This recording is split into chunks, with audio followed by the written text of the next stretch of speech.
I pushed through the front door at 6:40 p.m., coat still dripping from the sleet outside, and the dining room conversation died like someone had cut the power. My mom's eyes shot straight to the wall clock like it was a witness she could call to the stand.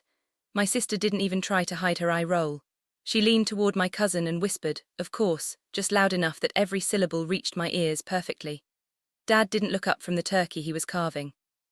He just pointed his knife at the empty chair shoved in the corner and said, "Sit down, we're not doing this tonight." I wanted to explain. The words were right there, crowding my throat, pushing to get out, but I swallowed them back down where they'd lived for months. What was the point anymore? They'd already written their version of tonight's events before I even walked through the door. To them, I was late because I was irresponsible, because I couldn't get my life together, because I was still the family screw-up who couldn't handle working in the family business. I shrugged out of my wet coat and draped it over the back of the chair they'd left for me, squeezed between the wall and the china cabinet. No one asked why I was late. That would have required them to actually care, and we'd moved past that point somewhere around 6 months ago. To them, I was the disappointment who'd been gently removed from the company for being too difficult and unable to handle the pressure of real responsibility. That was the story they told at family gatherings anyway, the version that let them sleep at night without feeling guilty. I'd stopped correcting it after the first dozen times. Fighting their narrative took more energy than I had left to give. I sat down and smoothed my napkin across my lap, trying to make myself smaller. The chair wobbled like it always did, one leg slightly shorter than the others. My uncle was mid-story about some golf tournament, waving his wine glass around for emphasis, and everyone laughed right on cue like they'd rehearsed it. I reached for the bread basket and tried to blend into the wallpaper the way I'd learned to do at these things over the past year. My sister shot me a look that clearly communicated, "Don't you dare embarrass us tonight," even though I hadn't even opened my mouth yet. Dinner rolled forward with that kind of forced cheerfulness that only happens when families are pretending everything's perfectly fine. My uncle cracked a joke about millennials and being on time that got polite chuckles around the table. I smiled tightly and nodded like I was in on the joke and passed the mashed potatoes when someone gestured for them. My brother sat in what used to be my seat, right next to Dad at the head of the table, raising his glass for a toast about family and staying strong together through thick and thin. Everyone clinked glasses and took sips. I lifted mine too, half a second behind everyone else like always. My phone buzzed in my pocket, then buzzed again a few seconds later. I shifted my weight and felt it press against my hip through the fabric. My mom's sharp eyes flicked toward me with that look mothers have perfected over generations. "If you need to take a call, maybe you should step outside," she said in that sweet voice she uses when she's actually annoyed. I shook my head and reached for the green bean casserole. Exactly 1 year earlier, this same table had erupted in genuine applause when Dad stood up and announced that my brother would be taking over day-to-day operations of the family business. I'd been sitting in the good chair then, the one my brother occupied now, the one with the cushion and the view of the whole room. Dad had pulled me aside later that night in the kitchen and promised me it was just temporary, just restructuring to make things more efficient. He'd sworn my position was completely safe, that I shouldn't worry about a thing. I believed him because he was my father and fathers don't lie about important things like that. 3 weeks later, my access to the company bank accounts vanished without explanation. Clients stopped returning my emails and calls. My name disappeared from the website and the signature line on company letters. When I finally worked up the courage to ask Dad about it directly, he'd said they were transitioning me to a consulting role and I'd be brought back in when things settled down. Things never settled. My name just faded from the business one day at a time. I spent the months after that rebuilding my professional life from absolute scratch. New job at a smaller firm, significantly smaller paycheck, none of the respect I'd earned through a solid decade of 60-hour weeks and sacrificed weekends. My apartment got quieter without the constant work calls. My phone stopped ringing with client emergencies. I avoided family dinners for a while until the guilt got heavy enough that I started showing up again, playing whatever role they seemed to need me to play. The screw-up, the one who couldn't handle real pressure. Letting them believe their comfortable version was so much easier than constantly fighting to be heard. My sister asked if I was still working at that little startup, with the kind of tone people use when they're trying to be nice but can't quite hide the pity underneath. I told her, yeah, still there, it's going well actually. She nodded and immediately switched to talking about her recent promotion. My brother congratulated her loudly, and everyone around the table clapped. I clapped too, even though my hands felt like they belonged to someone else. We were halfway through the main course when the doorbell rang unexpectedly. The sound sliced through the conversation like scissors through paper. Everyone groaned at exactly the same time, a practiced family response. Dad waved his fork dismissively and said, "Ignore it, probably just carolers." My mom frowned deeply and muttered something under her breath about people not respecting proper dinner time anymore. The doorbell rang again, longer this time, more insistent and deliberate. Whoever was out there meant business and wasn't leaving. I pushed back my chair before I could think better of it or talk myself out of moving. My heart kicked up its rhythm, that weird anticipation you get when you somehow know something's about to shift permanently. My sister called after me in an annoyed voice, "If it's someone selling something, just close the door in their face." I didn't bother answering her. I walked down the hallway, my footsteps loud on the hardwood floor, and wrapped my hand around the cold brass doorknob. My phone buzzed one more time. I pulled it out and glanced down quickly. The text message was short, "They're outside." I opened the door to find two men standing on the front porch in dark winter coats, their breath fogging white in the December cold. They had that official look that makes your stomach immediately flip over, serious expressions, leather briefcases, absolutely zero smiles or friendliness. The first one asked for my name politely. I confirmed it, my voice sounding strange to my own ears. He nodded once and checked something on the tablet he was holding. Behind them, a woman stepped forward into the porch light. She was maybe 60 years old, grey hair pulled back tight in a bun, wearing a navy pantsuit that screamed serious business. She introduced herself as a senior auditor from an independent accounting firm that specialized in corporate reviews. She apologized for showing up on Christmas evening, said she knew the timing was absolutely terrible, but this particular situation couldn't wait another single day. The two men beside her didn't say anything at all. They just stood there like professional bookends, solid and completely unmovable, like they'd done this exact same thing 100 times before and knew exactly how it would unfold. I stepped back without consciously planning to. The dining room had gone completely silent by the time I led the three of them inside. My brother spotted them first. His fork froze halfway to his mouth, and his whole face went tight in that specific way it does right before he's about to lie about something serious. Dad stood up fast, his chair scraping back, and switched on his charm like someone flipping a light switch. He wiped his hands on his napkin and smiled wide. "Can we help you folks with something?" He asked in that friendly voice he uses with clients. Like this was just some silly misunderstanding that could be cleared up with a handshake and a laugh. The woman didn't smile back at him. Her expression stayed completely professional and neutral. She said they needed to speak with the company's former operations manager immediately. Every single person sitting at that table turned their heads to look directly at me. My mom's mouth fell open slightly, then snapped shut hard. My sister set down her wine glass so carefully it didn't make even the smallest sound against the tablecloth. The woman said my name again, clear and steady and official. Dad's smile cracked at the edges. My brother had gone pale. I hadn't mentioned to a single person that I'd been contacted 3 days earlier. A woman from a firm I didn't recognize had called my cell phone asking if I'd be willing to consult on an external financial review of the family business. At first I genuinely thought she had the wrong number or wrong person. Then she brought up one of our biggest clients, the kind that represents 30% of annual revenue and keeps a company actually running. That particular client had followed me when I left the family business. They'd been loyal to me personally, not to the company name or reputation.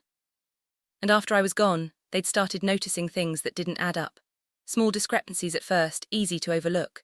Then bigger problems. Wrong amounts showing up on monthly invoices.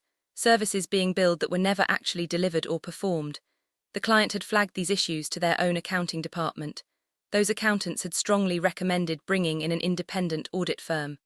That audit had uncovered enough serious problems to trigger a full criminal investigation. And now here we all were, Christmas dinner, with my entire family staring at me like I'd just planted a live bomb under the dining room table. The woman asked politely if there was somewhere private where we could all speak comfortably. Dad gestured quickly toward his home office down the hall, clearly trying to grab back some control of the rapidly deteriorating situation. But one of the men in dark coats shook his head firmly.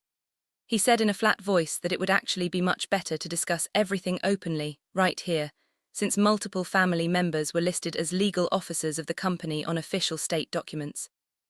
My mom sat down hard in her chair like someone had suddenly cut all her strings at once. My uncle stopped chewing his food mid-bite, jaw hanging open. The Christmas music kept playing cheerfully from the kitchen speakers, some upbeat song about snow. The woman pulled a thick folder from her leather briefcase and placed it deliberately on the dinner table between the mashed potatoes and the gravy boat. She said calmly that they were here tonight to collect specific financial records and ask detailed questions about certain transactions that had been authorized after my official departure from the company. My brother made a weird strangled sound, something halfway between a nervous laugh and choking. Dad tried one more time to move everyone elsewhere.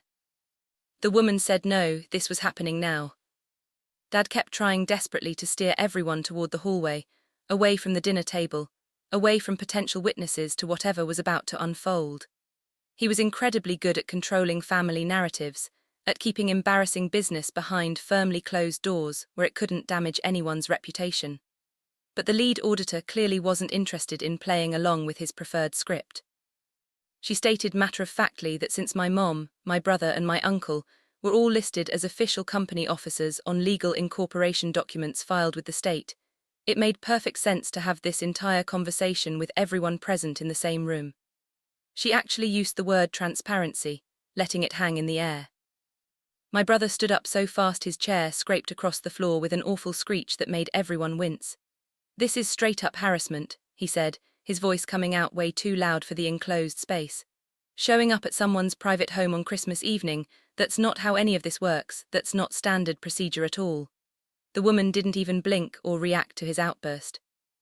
She said actually when there were legitimate concerns about potential document destruction and witness coordination, showing up unannounced was completely standard procedure. Those specific words landed heavy in the room.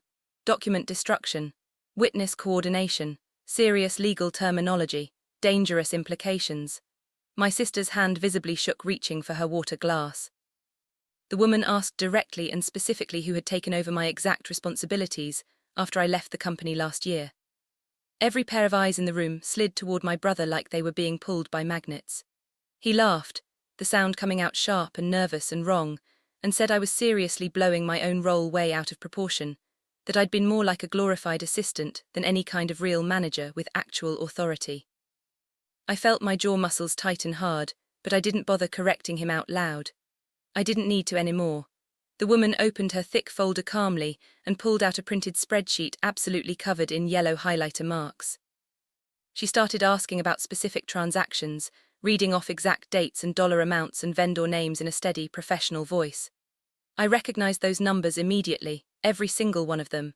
Numbers that had been perfectly clean and completely justified when I was the one managing those accounts.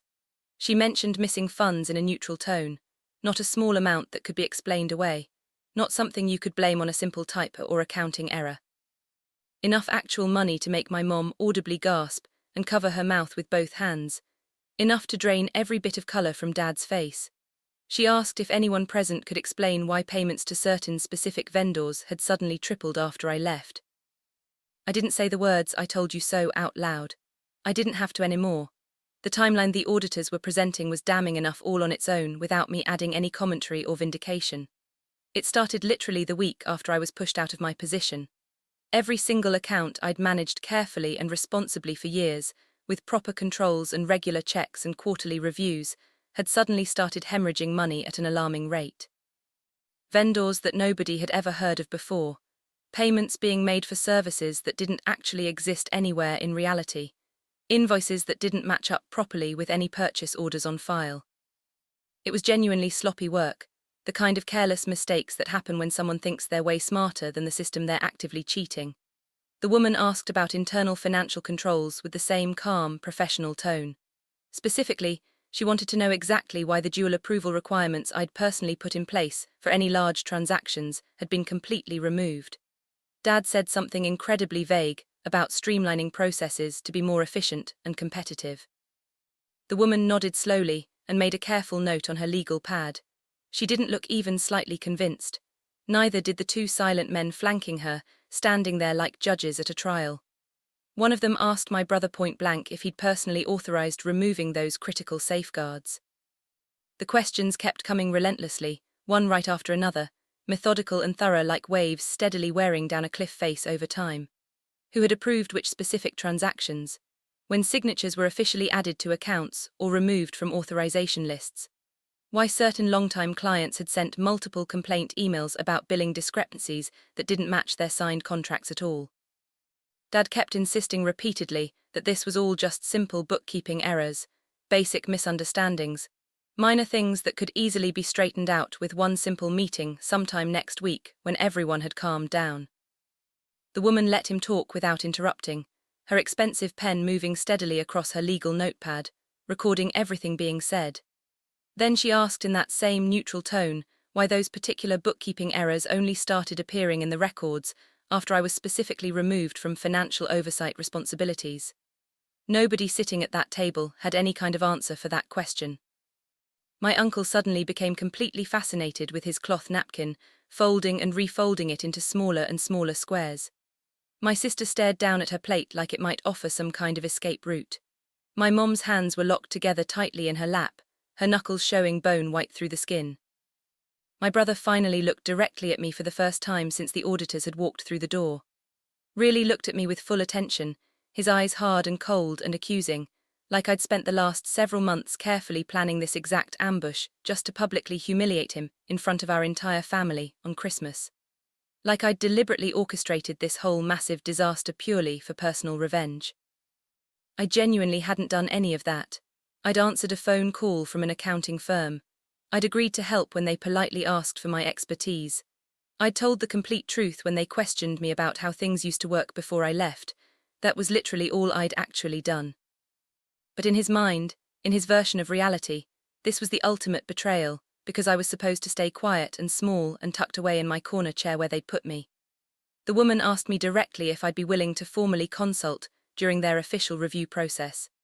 She explained that my detailed knowledge of the previous financial systems and client relationships would be absolutely invaluable to understanding exactly what had changed and why. Dad opened his mouth like he was going to voice an objection, then seemed to suddenly realize he had absolutely no ground left to stand on. The room smelled like congealing gravy and rising panic. The two silent men asked politely to see Dad's home office immediately. He stood up slowly and led them down the hallway, his shoulders tight with tension, moving like a man walking towards something he couldn't possibly avoid or escape. The rest of us stayed completely frozen at the dinner table like statues. Nobody dared touch their food anymore. The turkey was getting cold and dry. The candles had burned down to small stubs.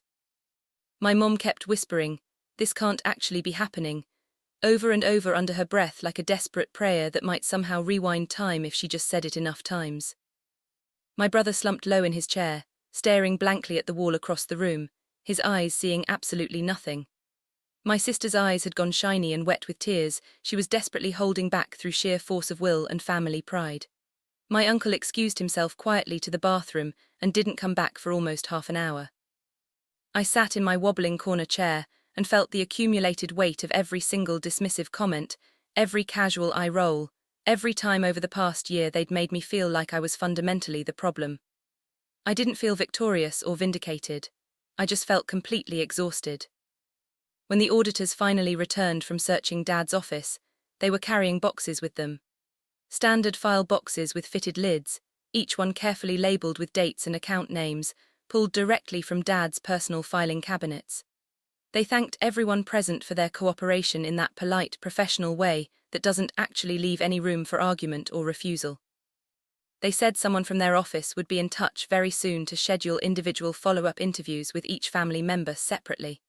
The woman handed me her business card with her direct number and said she'd genuinely appreciate a call when I'd made my final decision about the consulting position.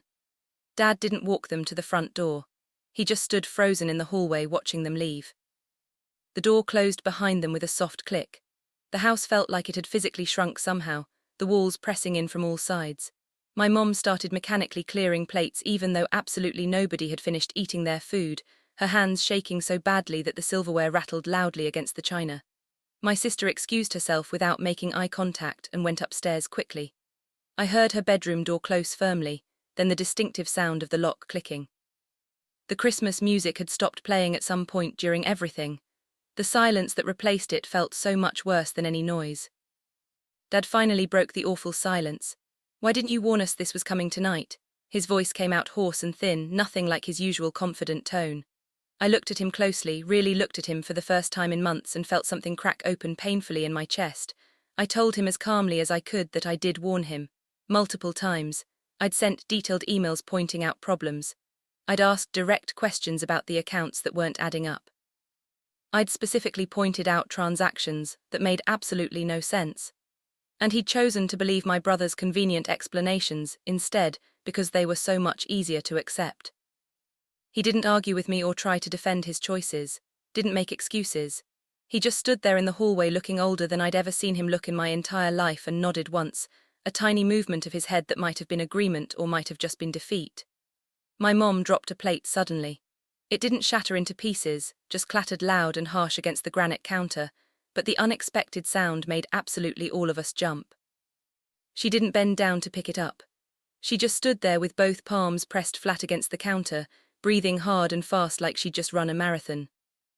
Over the following 3 weeks, the audit expanded and deepened significantly. More formal interviews got scheduled. More boxes of documents got requested through official channels. Long-term clients started calling the office asking what exactly was going on, if everything was actually okay, if they should be genuinely worried about the company's stability. Some of them paused their contracts temporarily while they waited to see how things would ultimately shake out. The bank sent multiple official letters on letterhead. The company's credit line got completely frozen pending the final outcome of the financial review. I got brought in officially this time around, with an actual written contract and a real paycheck with benefits, to help stabilize whatever could possibly still be saved. I walked back into the office I'd been systematically erased from and found my old desk currently occupied by someone from the HR department. All my files were completely gone. My nameplate had disappeared without a trace. Even the family photos I'd kept on the shelf had been cleared away like I'd never existed in that space at all. It felt surreal, like touring a museum exhibit of my own ghost. But I wasn't there to reclaim lost territory or prove points about the past.